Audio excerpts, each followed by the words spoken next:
इन तीनों को मैं देखो इमेज के थ्रू समझाती हूँ, कैथेटर कलेक्शन और सुप्राप्यूबिक ब्लैडर पंचर को। मिड स्ट्रीम में तो समझाने की ज़रूरत नहीं है, इसमें जस्ट मिड यूरिन को कलेक्ट करेंगे।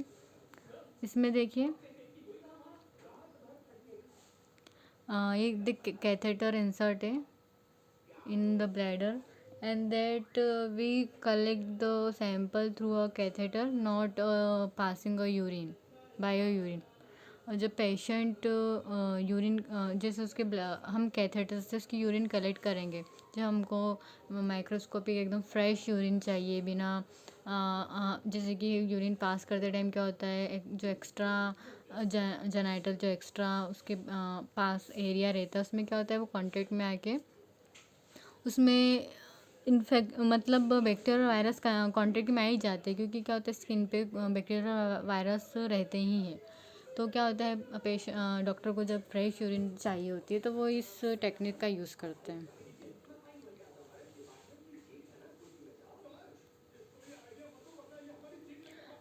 नेक्स्ट है हमारा सुप्रा क्यूबिक पंचर। इसमें जब डॉक्टर प्रिस्क्राइब करते हैं कि उन्हें एकदम एक किसी मेजर क्लिनिकल ऑब्जर्वेशन के लिए यूरिन एनालिसिस करने के लिए उनको ज़रूरत होती है, तो वो इस टेक्निक का यूज़ करते हैं। उसके बाद है हमारा urethral discharge. Urethral discharge in that the discharge with urethra. समझ में आ रहा है कि यूरेथ्रा से जो डिस्चार्ज निकल रहा है उसको यूरेथ्रल डिस्चार्ज बोलते हैं। यूरेथ्रल डिस्चार्ज निकलता है वहाँ से, हम लोग कॉटन स्वैब लेके उसको कलेक्ट करते हैं, फिर उसका क्लिनिकल एग्जामिनेशन के लिए भेज देते हैं। इस प्रोसीजर को हम क्या बोलते हैं, यूरेथ्रल डिस्चार्ज। इस प्रोसीजर को हम इसलिए यूज़ करते हैं in case that patient complain of UTI, तो देखने के लिए कि कौन से पार्ट में उसको इन्फेक्शन है, कहाँ पर ज़्यादा है कहाँ पर कम है, उस चीज़ को डिटरमाइन करने के लिए हम ये मेथड का यूज़ करते हैं, इसके यूरेथ्रल में इन्फेक्शन तो नहीं है। नेक्स्ट है हमारा वजाइनल डिस्चार्ज। वजाइनल डिस्चार्ज सुन के ही समझ में आ रहा है कि जो डिस्चार्ज वजाइना से निकल रहा है और उसका क्लिनिकल एग्जामिनेशन हम लोग कर रहे हैं उसको वजाइनल डिस्चार्ज बोलते हैं। इसमें पेशेंट को हम प्रिस्क्राइब करते हैं कि वो अपने वजाइनल एरिया को टच नहीं करना है 24 घंटे तक। उसके बाद है सस्को बाइबल स्पेकुलम, उसको इंट्रोड्यूस करेंगे। उसके बाद हम फॉर्निक्स ब्लेड से उसको कनेक्ट करके सर्वाइकल कैनाल से स्वैब के हेल्प से उसको जो डिस्चार्ज है उसको हम कलेक्ट करके उसको स्वैब के थ्रू माइक्रोस्कोपिक एग्जामिनेशन में भेज देते हैं विथ नॉर्मल सलाइन। इसका हम यूज़ इसलिए करते हैं कि हमको देखना है कि पेशेंट को सीवियर इन्फेक्शन तो नहीं आ रहा है, उसके कल्चर देखने के लिए, जैसे कि पेशेंट को हर्प्स हो रहा है या कुछ नाइजीरिया गोइनेरिया हो रहा है या फिर कुछ और अदर बैक्टीरियल वायरस से रिलेटेड कुछ डिसीज़ है, तो उसको पता लगाने के लिए हम ये इन्वेस्टिगेशन करते हैं। नेक्स्ट है हमारा पेप स्मीयर टेस्ट। पेप स्मीयर टेस्ट हम जनरली कैंसर के लिए यूज़ करते हैं थ्रू गायनिकोलॉजिकल एग्जामिनेशन में।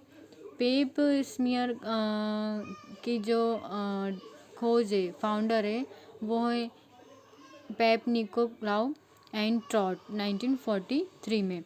उन लोगों ने जो है उस कंडीशन में 35 इयर्स जो ओल्ड लेडीज़ थी उनसे ज़्यादा, तो उन लोगों ने उसका एग्ज़ामिनेशन करने के लिए इनको क्या बीमारी हो रही है, जैसे उस टाइम पे कैंसर से रिलेटेड।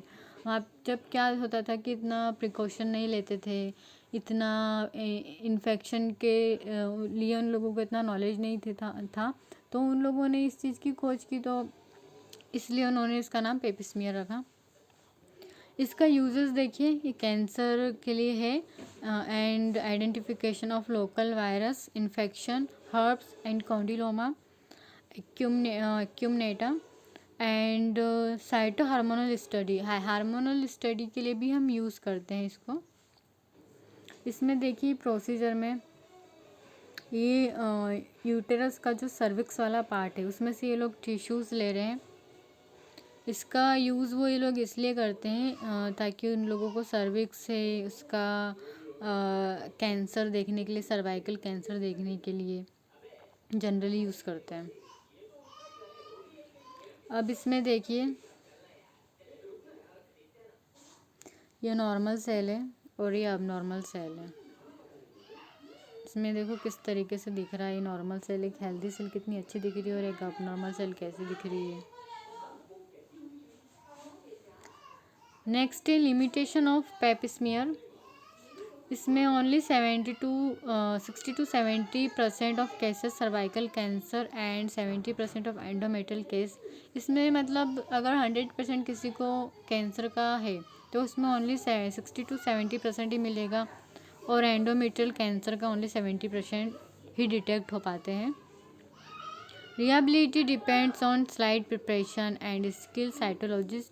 साइटोलॉजिस्ट इसकी स्लाइड प्रिपेयर करते हैं, चेक करते हैं इसको यूज़ करने के लिए। 10 to 15% फॉल्स नेगेटिव रिजल्ट, हमको 10 to 15% इसके नेगेटिव रिजल्ट भी मिलते हैं। False positive result in presence of infection के भी फॉल्स रिजल्ट मिलते हैं इसमें। Difficulty in squamo columnar junction in drawn as post menopausal women. 10 days course of estrogen cream suggest.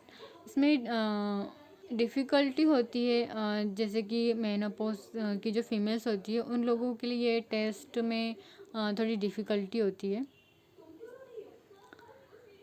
Cytology करने के लिए भी डिफ़िकल्टी होती है, scaring and atrophy of vagina, क्योंकि इससे क्या होता है कि जो वजाइनल टिश्यू है उसमें स्कार फॉर्मेशन होता है, एट्रोपी होने का खतरा रहता है वजाइना में।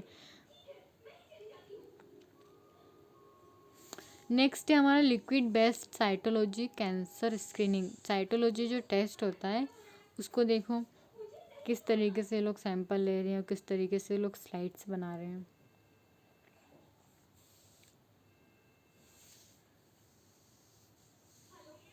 इसका देखो एक्सफोलिएटिव साइटोलॉजी टेस्ट में यूज़ होता है। Non invasive study of epithelium of hormone status, ये कोई इन्वेसिव प्रोसीजर नहीं होता है। Principle vaginal epithelium highly sensitive to estrogen and progesterone. जो एस्ट्रोजन एंड प्रोजेस्टेरोन है वो हाईली सेंसिटिव एक्वायर्ड होते हैं इन वजाइनल एपिथेलियम में। Estrogen superficial cell maturations detect कर सकते हैं इसमें। प्रोजेस्टेरोन में इंटरमीडिएट सेल मैचुरेशन देख सकते हैं, जैसे कि किसी को कैंसर हो रहा है तो हम लोग इसमें सुपरफिशियल देख सकते हैं और इंटरमीडिएट सेल मैचुरेशंस भी देख सकते हैं। प्रोसीजर इसका ये scraping taken from lateral wall of upper third of vagina. Upper third vaginal जो पार्ट है उसमें से हम लोग क्या करते हैं, लेटरल वॉल से स्क्रैप जो रहता है टिश्यूज वो ले लेते हैं हम। देखो इसमें uterine aspiration cytology. Screening test of endometrial cancer, endometrial sampling. Endometrium जो लेयर होती है किसमें, यूटरस में, उसकी सैम्पलिंग के लिए, उसमें डिटेक्ट करने के लिए कि इसको कैंसर है या नहीं है। Sample obtained by endometrial people, uterine aspiration syringe और ब्रश से भी ले सकते हैं। ये देखो इसमें आपको दिख रहा है कैसे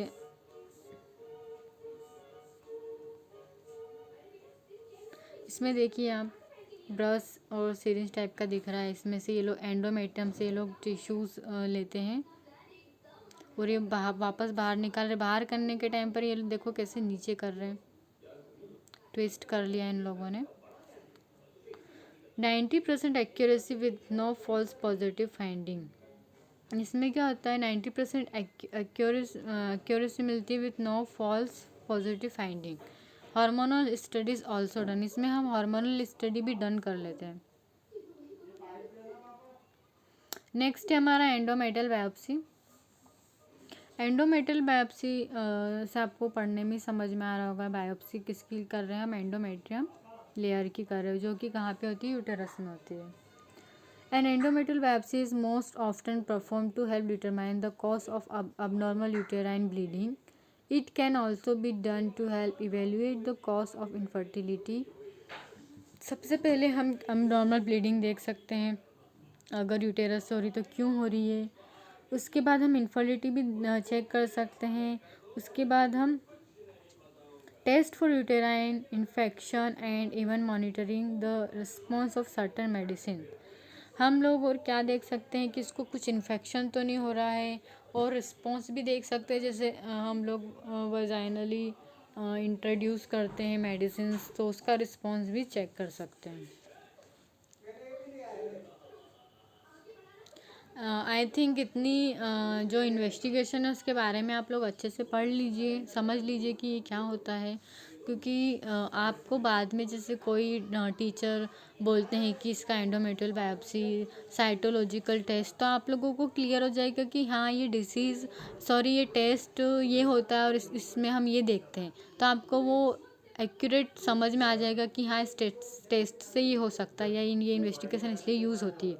तो आप इसको, आई होप इसको अच्छे से समझिए, ये आपको अभी भी काम आएगा, और आफ्टर जैसे आप हॉस्पिटल में काम करते हो तब भी आपको ये काम आएगा। तो ये हमारा इम्पोर्टेंट टॉपिक था। Okay, thank you.